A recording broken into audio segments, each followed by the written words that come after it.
Welcome everybody. This is Blue Collar Chatter. We got another recording here. My name is Chris Madden, Sean Egan, And I'm Dominic Collins. and this is Blue Collar Chatter, where we are the voice of labor. All of our opinions and things spoken here do not represent any organization that we are part of. We just want to throw that out there. This is a free space. We're free-spirited individuals. And the topics and things we talk about here, they do not reflect anything, any positions we have outside of here. It's important that you know that. But here, we're going to share some good things. So, the topic today, what we talking about? What we talking about, Dom? Today, our topic is the PRO Act, HR 2474. 2474. Mm-hmm. So you've seen that in some of the news articles and some of the things that there was like this a big thing for labor. I mean, those of you who aren't in labor, you might not understand it, but we're going to share a lot of the details of this bill that just got passed. Well, it just went through Congress. That's it, right? The House. The House just passed it. Okay. yeah, So it has yet to make go it to the Senate. to the Senate yet. So, Sean, you got some facts about HR 2474. I actually don't have them written down. but Okay, that's all right. I had them on the. But you know, You got them up here? yeah. I, We well, can use our cell phones. yeah. You know. no, I had that. I was going to read Everybody that. I knows was you going to got read cell that list off, but Alright. you Okay. said it was. So while he gets that out, I guess we can. He's getting them together. We can talk about it a little bit. And Yeah. HR Yeah, go ahead. Sorry. HR 2474 is it was like we just said, it was just passed by Congress and the U.S. Congress, and some are saying it is the best pro labor law that strengthens laborers that have been passed in decades. Some of them say up to 85 years there hadn't been a bill this good for labor. So you see why we gotta talk about it, Gotta because talk we about it. all about labor. This is Blue Collar Chatter. Mhm. So we want to focus on the most important things.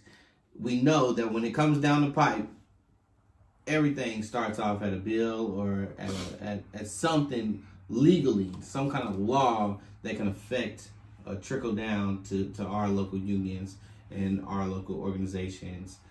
So Sean, you got some facts. What's the facts talking about? Yeah, so the PRO Act, PRO is an acronym for Protecting the Right to Organize, and it's an act of 2019.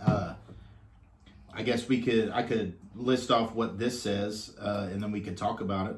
Yeah. Congress.gov is the website that I'm using. So the first thing it says it does is it revises the definition of employee and supervisor to prevent employers from classifying employees as exempt from labor law protections. Okay. So why is that important? Let's hit on that before we go too crazy with the other points. What do you got, like 5 or 6 bullets there? Yeah. Like, why is that important? What kind of breaks happen when you on classifications? Do we know, like, right off the top of our head? I'm actually not too sure, but I'm assuming that's something like 1099ing somebody, making them an independent contractor. They'll be exempt from certain things because they're not technically an employee. Yeah, maybe something like that. So it's tricks and loopholes that a person that's not legally savvy or business oriented savvy, we might not know some of that stuff, but we know we're focusing on what's fair for the worker.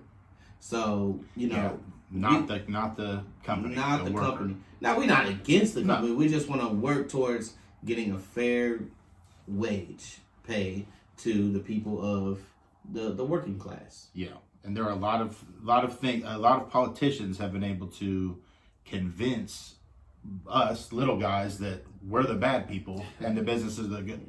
Yeah. So a lot of legislation gets passed in favor of business, but I mean, I'm not attacking business in the sense that we need them. They're job creators, but I feel like we need protection too. Legislation should go our way once in a while. We also young. All the time, in my opinion, actually. Yeah, any one of us could be a business owner at some point in time. So we definitely don't want to diminish the reputation of a business owner. However, we want to make sure that we're protecting the rights and progression of the middle class too. Absolutely. So what else you got there? Another bullet point, it says it expands unfair labor practices to include prohibitions against replacement of or discrimination against workers who participate in strikes. So basically, it protects the employee from not getting in trouble for participating in a strike. Right. Okay. It protects workers from being fired illegally for union activities, and it defends the right for the worker to be able to strike. So those are very important things, you know, for us being in labor organizations. If we can't do our union business and do things how they should be done, then you know we're not strong at all. One thing I can say, I mean, I know, like we said in the beginning, our opinions are our own, but with being an IBEW electrician, we are not allowed to go on strike. We go through arbitration. Right. We made an agreement. Yeah.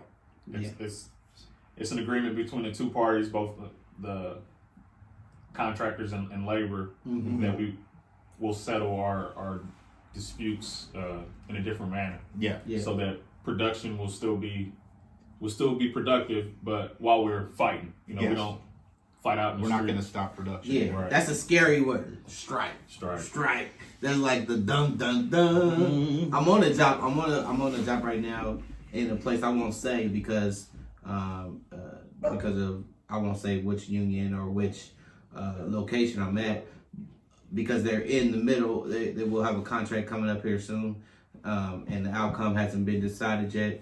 But there were letters and stuff like that went out that was public. You know, they had to be posted in break areas and stuff like that I think you could say about strike. UAW. I mean, It is a UAW. Yeah, I mean, that's it's a public UAW. Yeah, Yeah. it's a UAW union, and so they did mention about strike and supporting the strike if that was to come down.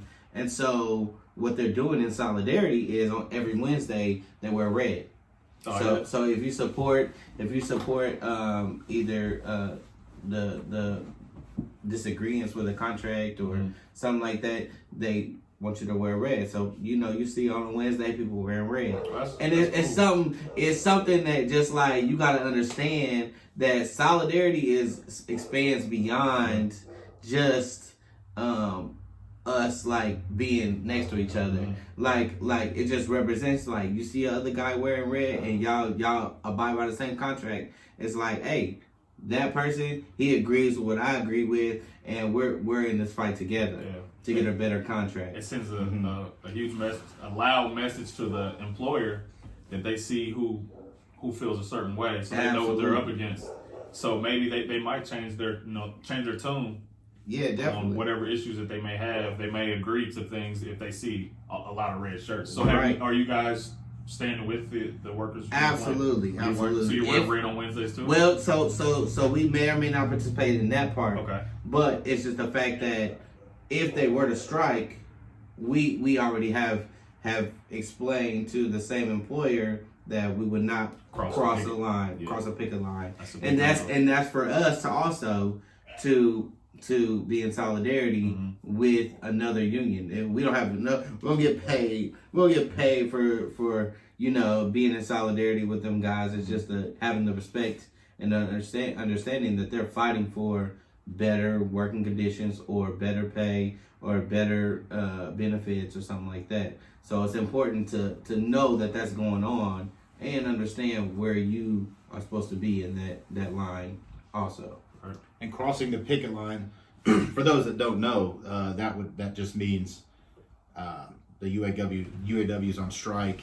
We have work going on at this place, at this business. We will not cross their picket line to go do the work, to go finish our work. We're going to wait until, out of solidarity, we wait until their issues have been taken care of and make sure they're good. Because when you hurt one of us, you hurt all of us. Yeah, absolutely. Yeah. An attack on any of us. Yeah. So what could lead to, like we're talking about strike, what could lead to strike is not being able to agree on collective bargaining. And with HR 2474, one of the things that it helped was that it strengthened collective bargaining. Mm-hmm. So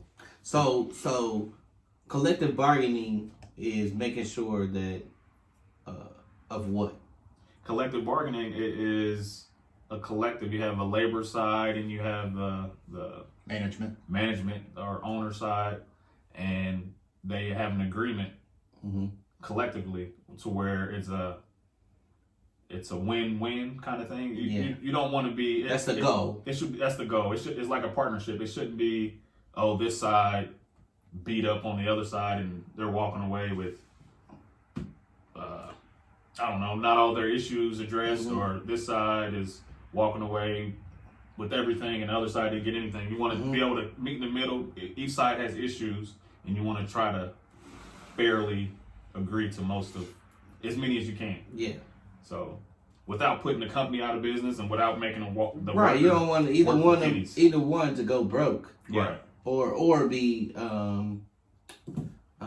like unbalance the scales at all. Yeah, a fair wage. Yeah. So you want to make sure it's fair. Mm-hmm. And when you collect a bargain, when you have that right, it just makes things better. Because if that's not a right, then you just have to take whatever you're given as a worker. Mm-hmm. And if that was the case, we will never address issues that we have. Yeah. So and you have to beg for stuff that you want in a collectively bargained contract. You don't have to do that because it's spelled out exactly what our roles are and what the owner's roles are. Yeah. And everybody honors that. Right. And it protects us. That's something that I talked about kind of a little bit earlier. I don't know if we were recording, but I think we were. All the legislation that's being passed and all the support from even people within our own union and just blue collar people in general, that I don't know why they think it's okay to continue to support people that want to destroy what they're doing and what we're doing. Like it blows my mind. Yeah, so that leads to a common saying that we have is that you vote your paycheck. And lobby your issue. Yeah. So voting your paycheck, like, because you can't do shit without money. What does that mean? What does that mean to you? To me, voting my paycheck means to vote for somebody that, well, honestly, to vote for somebody that doesn't want to destroy what we're doing. Because Republicans, historically and definitely recently, I mean, they're out to shut us down as unions, shut unions down. And people have been convinced that unions are bad and need to go away. And that's another thing we're trying to do. We're trying to change. A person, let's say for instance, a person is a Republican. Maybe they agree with 90% of. There are some Republicans also, especially in local government, that do support unions. Okay, so that's what I was about to ask. Just understanding that there's two parties and you have to join one side. Which that sucks. Honestly. You know what I mean? It does kind of suck. It sucks, I think. And we understand that traditionally Democrats support unions and organized labor, but how would you feel if you're working on a job with a person that says that they're a Republican and they're union just like you? How would that make you feel if they vote Republican and they're strict on it? They stay to they say, look, this is who I am. I mean, it's hard. That's a try to. I don't want to say educate because just because they choose to vote Republican doesn't mean they're not educated, but you should try to share the facts. That maybe they may not have all the facts. Mm-hmm. You know, you can show that this candidate A. I only want to say parties because there are some Republicans that don't hurt us, right? And there's some Democrats that aren't as helpful as we would like them to be. They take our money and our volunteer time, and then they turn around and don't do shit. Right. So if this coworker is supporting candidate A and it's unpopular, we can just try to share the facts on candidate B and let them know why we think that candidate B is better for us than candidate A. So I won't get upset or bash my coworker for supporting the wrong candidate, but I mean they're still exercising their right. Yeah. And that's one thing we too want to emphasize too. Like, at least exercise your right to vote. At least exercise your right to have an opinion, and in this matter, Now we're talking about a bill today, so we're gonna get into so a lot of political stuff here, and we're in a very political climate. We have a a presidential election this year. We have several bills that are being rushed through and being passed, and a lot of stuff under the table, not under the table, but a lot of stuff has like back doors when it comes to bills being passed. They kind of slide in behind another big bill. So we got to just watch it. This was one that really stuck out, HR 2474. So today is just mostly talking about that and making sure that we understand the ins and outs of it. Now, it's not like solid just yet, No. but it sounds good. So let's touch on a few other points. Like what other point did you have? And it's pro worker. It's for Right. us. I mean, Right. it is unions, but that's for us. Yeah, so that brings on a good point.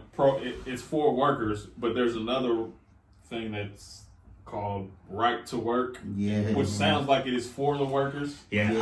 It's And, and this Act 2474, this HR 2474, it helps undo certain right to work laws. So what's Talk- why? you can hit right to work. Yeah, why is right to work not so good? Let's say for the organized worker and for the people out there that may not know about what right to work is. Typically, a right to work bill being passed in your state allows you to be a part of a union and not have to pay union dues. Freeload. Freeload Yeah. for the most part. I mean, it is what it is for the definition of the word. You know, that is what you're doing. You're it's a part of being part of a country club or something like that, and not paying the monthly fees. You know, and obviously, all of us being part of a union, we feel like we need to do our part in paying our union dues, and we stay up on that. And without question, you know, it's just part of being represented. But in a right to work state, you no longer have to do that. So the premise of a right to work bill is to destroy unions from the inside out. Yeah, it's nothing more than a union busting They law. destroy Yes. it by taking away their money. Therefore, we would just be dissolved because we wouldn't be able to stay afloat. Right. You wouldn't have an office to regulate who comes and goes. You wouldn't be able to afford a staff that could work inside of a union hall that actually manages or helps regulate jobs for, in our case, 2,000 members, over 2,000 members. Well, you got other cities like Chicago or California, you know, you got upwards of 5,000-10,000 members. Now, just imagine if you had half of them not paying into their union dues. The union will crumble. Exactly. And right to work will be successful. Exactly. Yeah. So go ahead, Don. I was going to say that there are 27 states that are currently in the United States that are right to work states.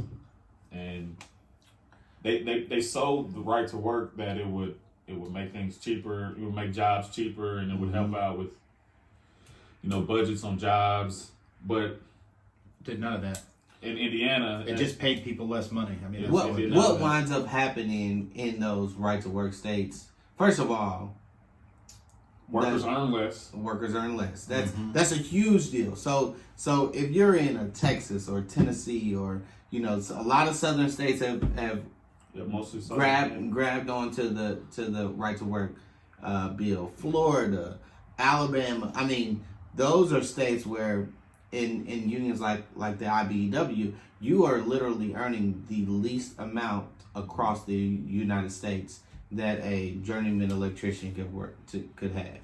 And without understanding that, you may have never worked anywhere else state-wise, so you may not know that. You may just assume that, hey, an economy in Indiana is better, so I make more. But that's not the case. It's just the fact that you may be more infrastructure being put in your state, but because it's a right to work bill passed, they don't have to pay you a lot. You know what I mean? We often call it the right to work for less. Yeah. I was gonna say Yeah, that, you know. yeah. And then prevailing wage. That's the usually in non-right to work states when non-union contractors get on union jobs, there's a thing called prevailing wage, and that's the only time that they make what we make, and they love A it. non-union contract. So you're saying a non-union contractor always makes less than union contractors? I don't Not know. always. I don't think that. I mean, look Not at always, but on I'm sure if you, on I bet average, the employee though does. The employee, the worker. The that's worker what you're does. saying. Now, Yeah, the worker. the trade we're in, what they'll do in non-union is pay a couple guys more than what they pay us. So and then tell their guys below them, one day this can be you, but it's never going to be them because they're never going to leave that position. So and they're getting paid shit. They're not getting good benefits. I mean, So in those cases, they lack collective bargaining. yeah. They lack a person or people Somebody to fight on their to behalf. fight on their behalf and to negotiate a contract that benefits everybody. Right, that's the way to bring it back. That's why collective bargaining is important. Yeah. Yeah. When you got someone representing you, speaking for you, fighting for your issues, you're improving your wages, your working conditions, your pensions, all the fringe benefits. Collective bargaining is very important. So that's a great thing. So you said something real quick, like something small, menial that can mean a lot of things. Working conditions. So there's a documentary on Netflix. It's called something Factory. It's called like Union Factory or something like that. But it talked about some of those things. The UAW was in a town and then it left and then came back. If you guys know which one I'm talking about, American Factory. it might be American Factory. That's when the Chinese company brought Yeah. the company in Ohio. In Ohio, yep. And so in that you talk about working conditions, like conditions to us, like say for instance, on your job right now, you can freely go to the bathroom. You know what I mean? If you got a bathroom break, say you're in a call center or something like that, and you got a bathroom break and you just go take a bathroom break. But in a non-negotiated or non-union or non-regulated situation, they might say, well, you only get, X amount of time for a bathroom break. Or they say you need to check in with a supervisor before you take a bathroom break or something like that. As a grown man, you should not have to tell somebody. You should never. No. You should never. Gotta raise your hand to pee. Yeah. You know what I'm Get saying? outta here. But it's just that's the type of stuff that sometimes needs to be negotiated in a contract and put in writing. Because those are the type of conversations that are had between the employer. I remember a couple years back, an employer I've worked for, they mentioned at a management meeting, they said, well, this is how much money it costs for a guy to go take a number 2 in the bathroom. And it created so much controversy because people were upset that you would even bring that up. But the fact is that from a management standpoint, it's a numbers game. It's a numbers. It's all about how you keep those numbers low and keep your progress up. And so, to collectively bargain a contract is to have bring that back a little bit. Let's fair that up a little bit. Right. Yeah. So what other points did you have there that HR 2474 is going to hit on? Another bullet point says it makes it an unfair labor practice to require or coerce employees to attend employer meetings designed to discourage union membership. So, like for instance, Target employees before they, like a part of their hiring process, they watch an anti-union. Walmart too. Yeah. Amazon, Walmart. That's one of the reasons union guys don't support Walmart and places like that. I personally go to Kroger because they're a union, but yeah. So that alone, like if you work in a big box warehouse or you work in a some kind of like Amazon or Walmart or something like that. Before you, I just Yeah, go so ahead. that bullet point, what that means is like places like that wouldn't be able to do that, Right. Because it would make it an unfair labor practice. Right, they wouldn't be able to sit you down Yeah. in a group of you, and that was in American Factory too. It was, just, yeah. Where they literally sat down every employee in there.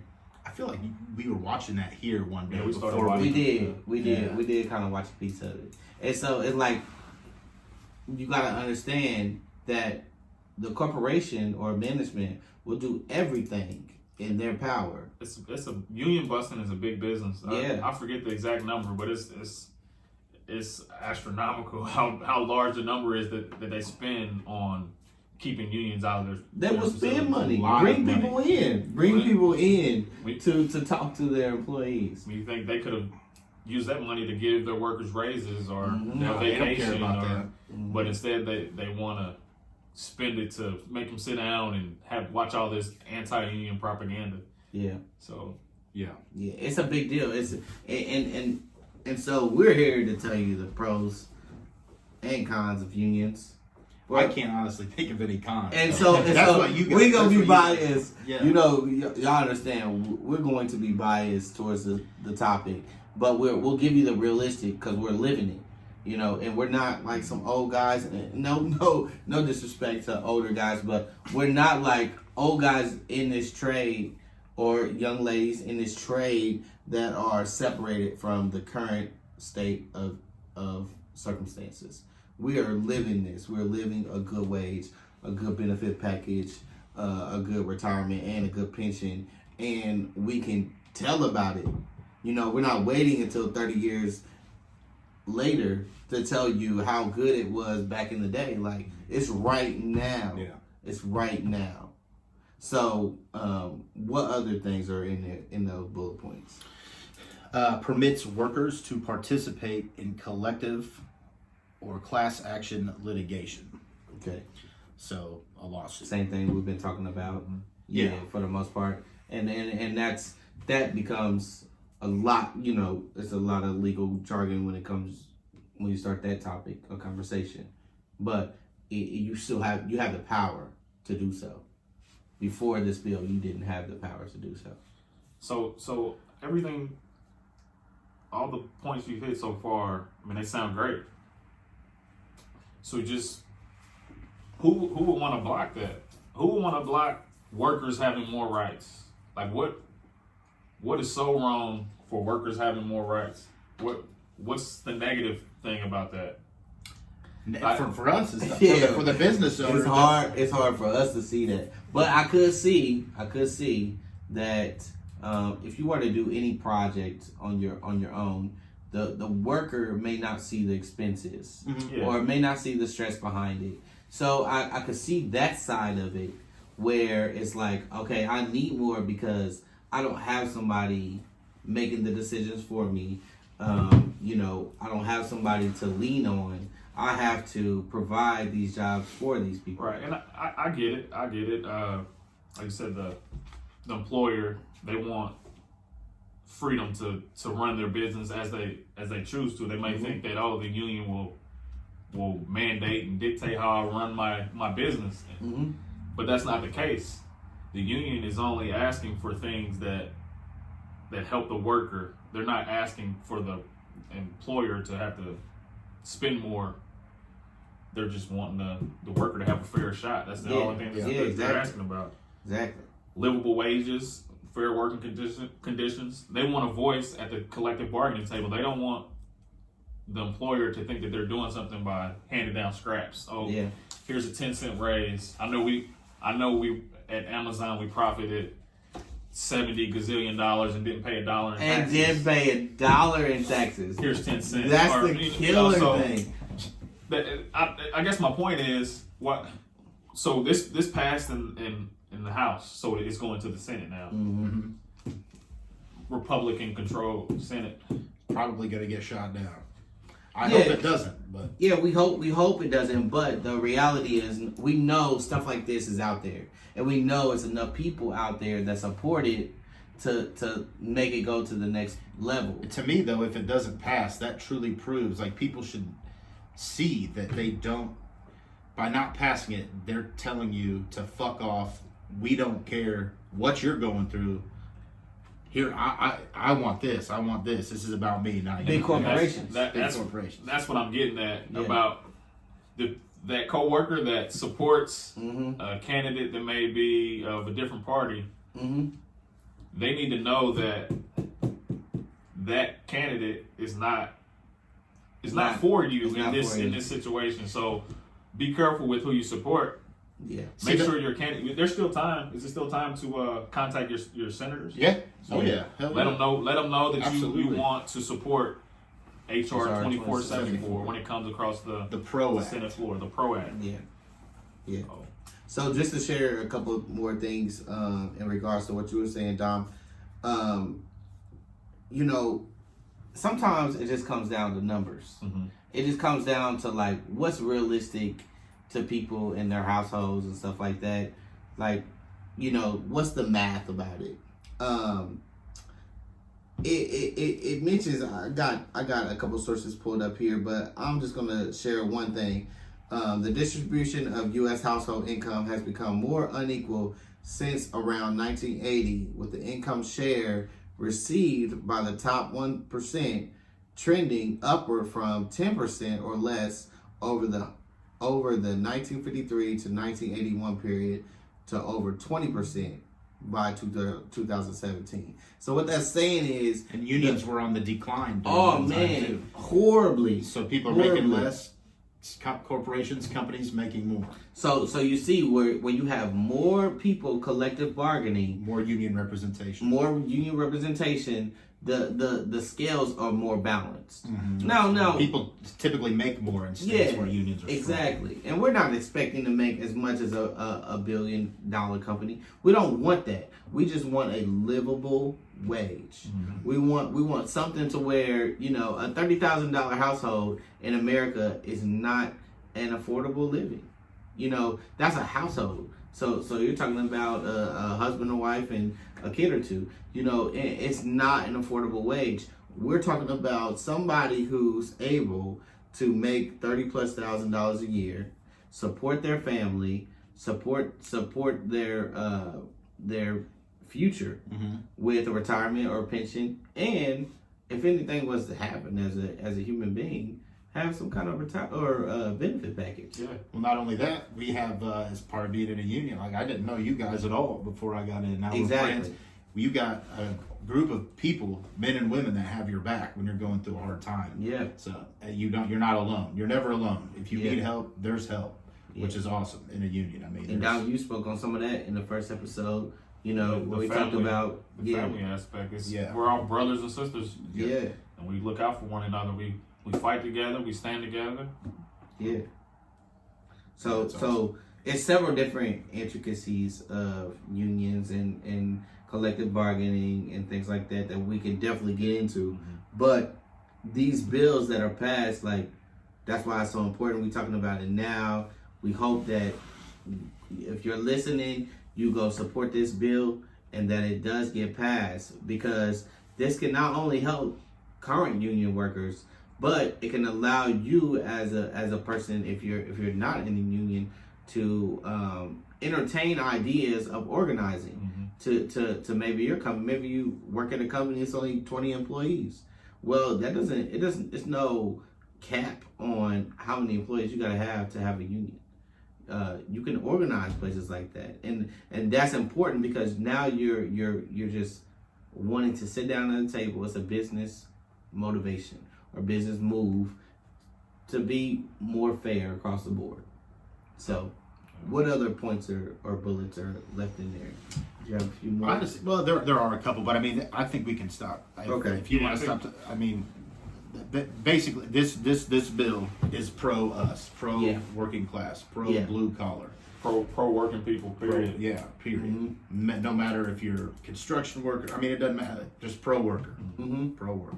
Mm-hmm. But I also kind of wanted to, coming out of the conversation of the HR 2474, talk about like myths Yeah. about unions that Okay. people, or people that have been misinformed. Yeah. Uh, Like what have you heard? Like what? well, three of them that I hear all the time is: one, they protect lazy people; two, they take all of your money; and three, they hurt the economy.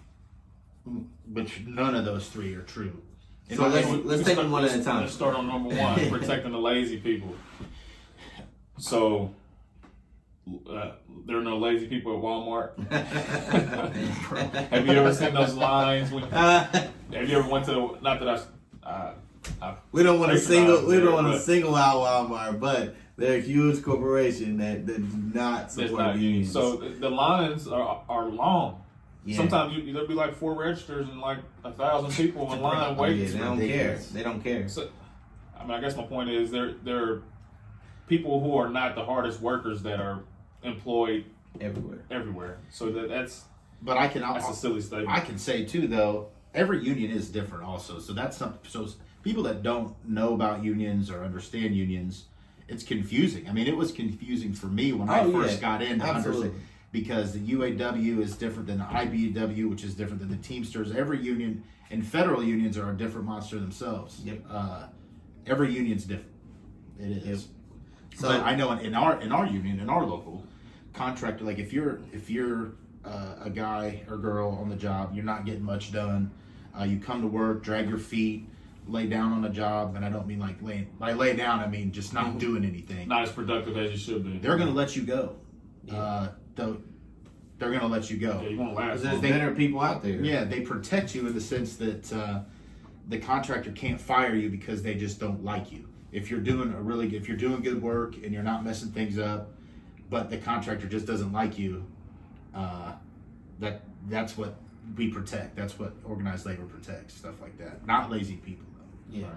Back in the day though, you hear stories all the time about UAW guys when their machine breaks down, playing cards and in the back room and all that stuff. Well, that is a part of Collective bargaining. Collective bargaining. Yeah. I working around. but that pisses a lot of people off. It You know does what I piss a mean? lot of people They're just off. misinformed They are. because when they're not doing anything, that means that everything is running smooth and Exactly. and the GM or Ford Motor, whoever the automaker is, they're making money because everything's going as smooth as it should be. Yep. And both sides of the table has agreed to these conditions. Yep. So Ford or General Motors or Chrysler, whoever, they've agreed to this, Yeah, Mm-hmm. and they would not agree to anything where they would lose money on. absolutely. So for people to say that they're lazy, they're just misinformed. This is Yeah, the it's role of the crazy. job. Apply, go sign up. Yeah. Yeah, Join a union. instead of Get some talking shit, come get some join us. representation. Yeah, absolutely. Enjoy our benefits. Yeah. Yeah, exactly. And it's not as if the employer is going to ever make any less in regards to those things. They're not hurting. They'll because of it. never agree It- to anything that makes them lose money. Exactly. The contractors in our local voluntarily chose to become signatory contractors. They weren't Mhm. forced. Most of them are card-carrying journeyman electricians themselves, but they all wanted to be a part of IBEW because it helps them too. Yeah, well, they got skilled labor, you know what I mean, Yeah. at their disposal, so to speak. Because I mean, you can be hired and fired at any given time, and if work slows down, they can lay you off. It's understandable. So there's a fair exchange there. That I'm gonna come in and I'm gonna give you 8 for 8, and that's it. And I'm gonna clock out. But like you said, every union is different. Mhm. Yeah. If my job is literally to make sure that this part is ran once every hour, and all I gotta do is push this button. Right. If my machine breaks down, what am I supposed to do? Go clock out? You know what I mean? But that is what happens when you don't have a collective bargaining agreement, because everybody's got. When we talk about unions and we talk about organized labor, everybody's got a role. And the guy that operates the machine is not the guy that fixes it. No. Right. And he's not the guy that brings the part to operate it. You know what I mean? Everybody has a role. There's a fair exchange. We're not overworking anybody. We're not overpaying anybody. Right. And so without that role in some companies or some organizations, you have people that are overpaid and underworked. Mhm. Guys and gals that are doing Nurses. We multiple talk jobs. Nurses We are talk about underpaid and overpaid. overworked. It's always funny to me that nobody ever has a problem with the CEO Mm-hmm. or the office guy that sits in a big extravagant office and he has million dollar bonuses and he has a outrageous salary and a company jet. Like Yeah. nobody ever has an issue with this guy. Now, But when times things slow down and they're like, oh, we need to cut back workers, they never say we're taking his bonus away. Yeah. No, they cut like, the little man out. The guy on the line, the blue collar worker, Yeah. he loses his dental. Yeah. You know, they can't go to the dentist. He can't take his son, His family. to the orthodontist. And that's the thing. It's such a trickle down. Like, it's not just that part. This is like, it affects the family, people that are not even directly associated Right. with your company. So that's the messed up thing about it. That's why you get so many passionate conversations when it comes to blue collar workers or a livable wage. Right. It's because families and households are affected, not just an individual.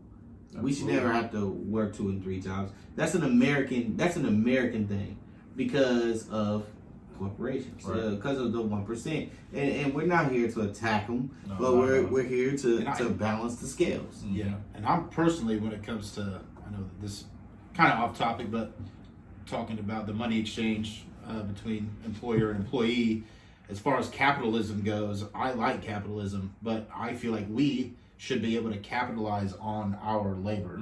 We're breaking our back, we're destroying our bodies, so this guy can make some money, which is fine, but you're going to pay me what I'm worth. Yeah, so that's collective bargaining. They should be willing to sit down at the table with representatives from labor side, to see what they want, what they need, not even what they want. What do you need so that we could all win?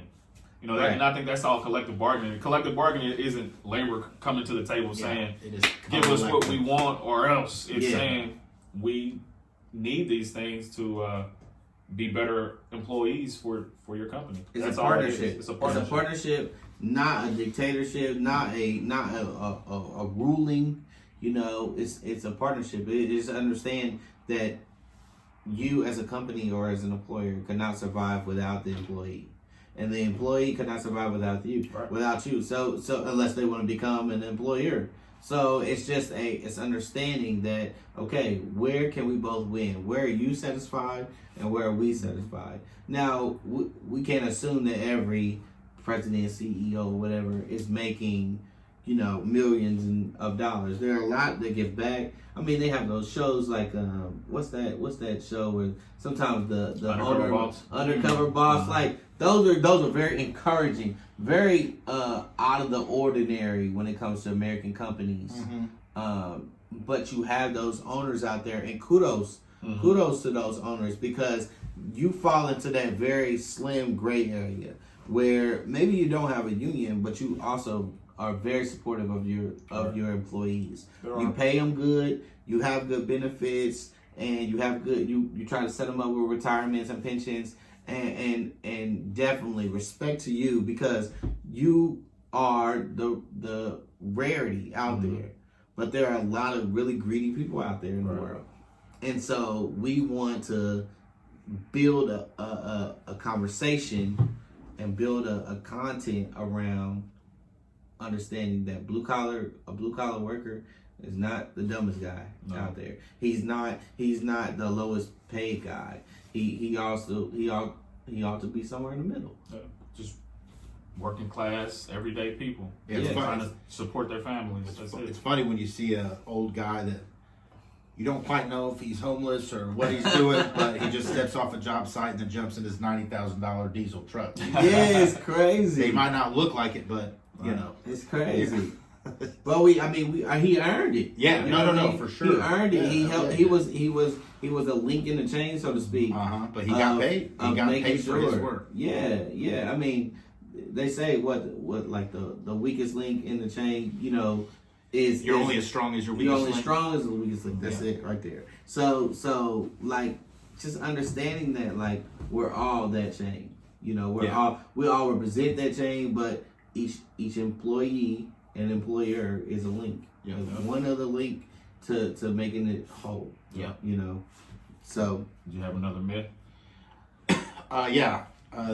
So we just talked about protecting lazy people. They take all of your money. That's something else that I hear people say all the time. They take all your money. All false.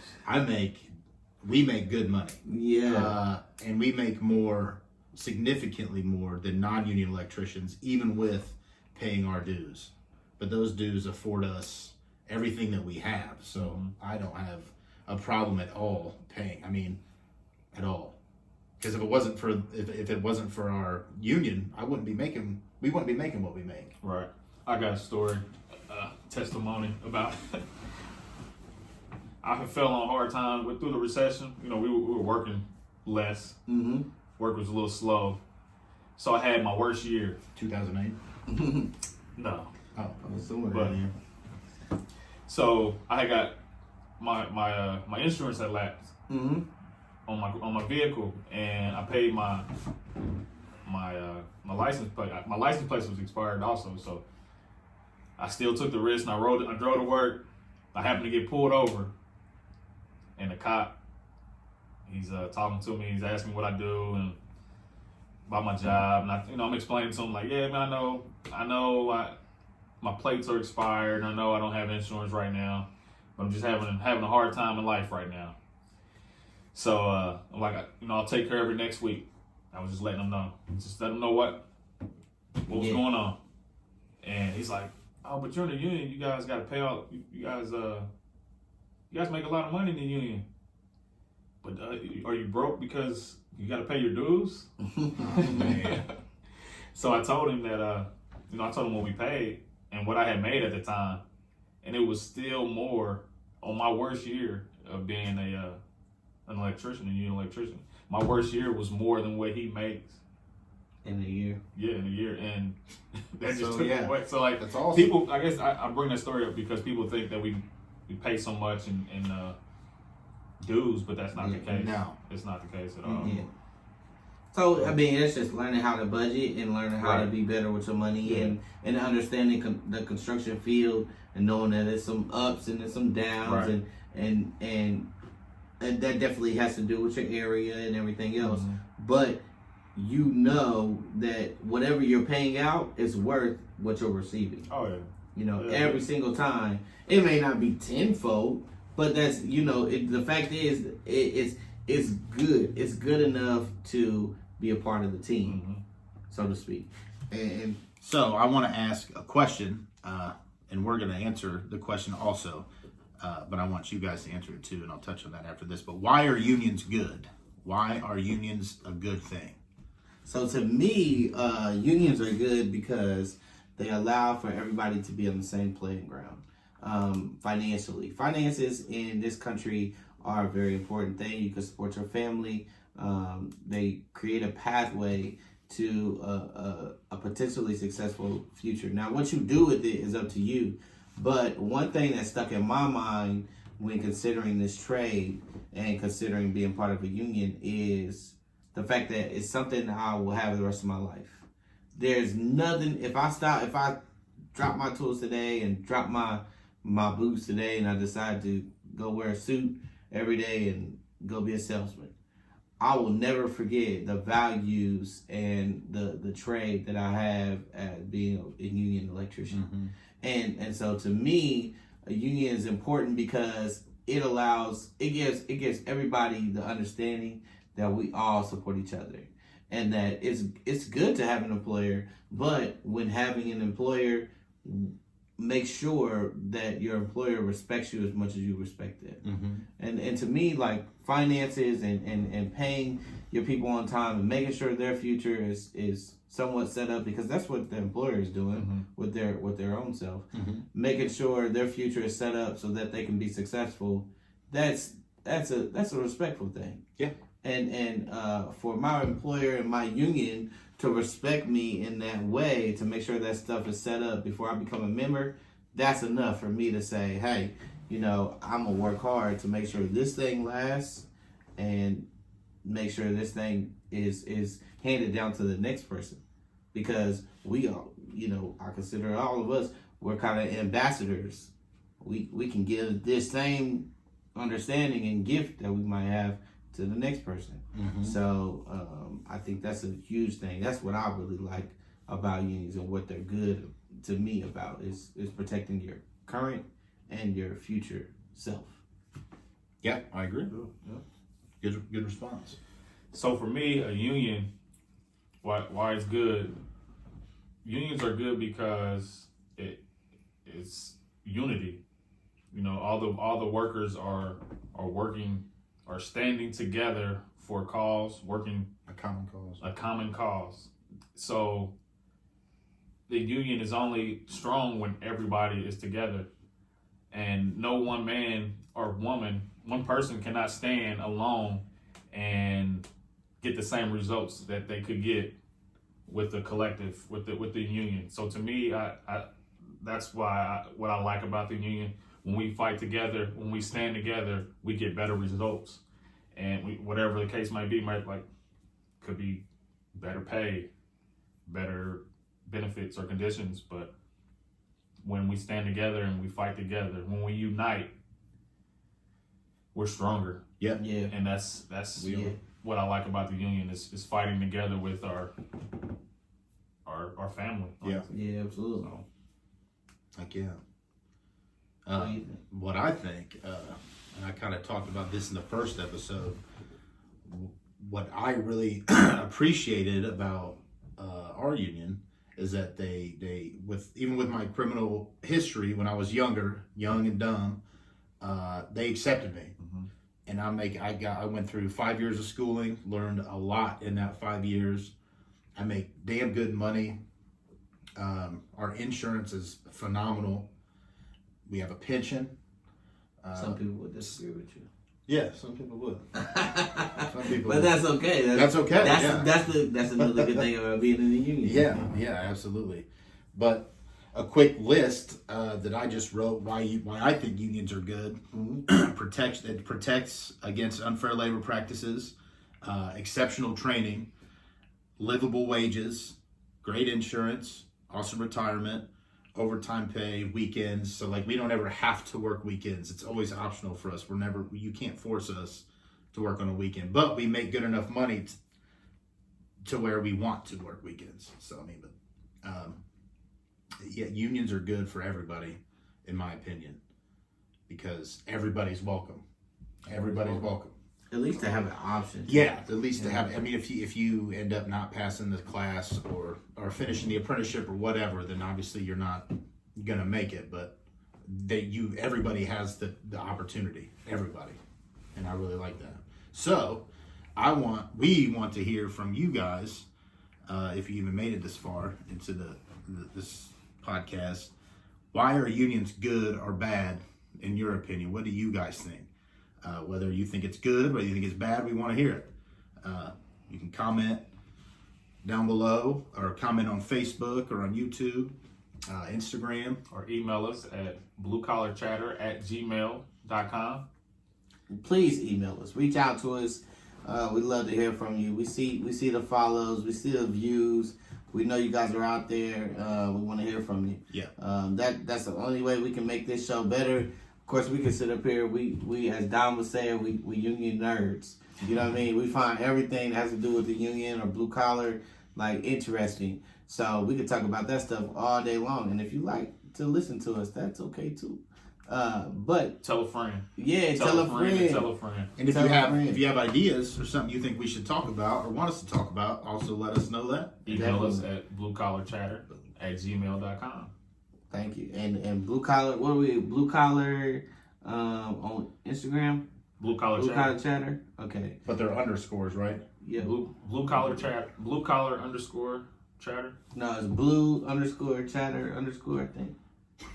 Collar chatter. Something like. Cheddar. We gonna check. You We'll said make cheddar. sure. Yeah, it's Go to blue. cheddar cheese. Blue. Cheddar. Blue cheddar. _ collar _ chatter On Instagram. on Instagram. On Instagram. And then Facebook.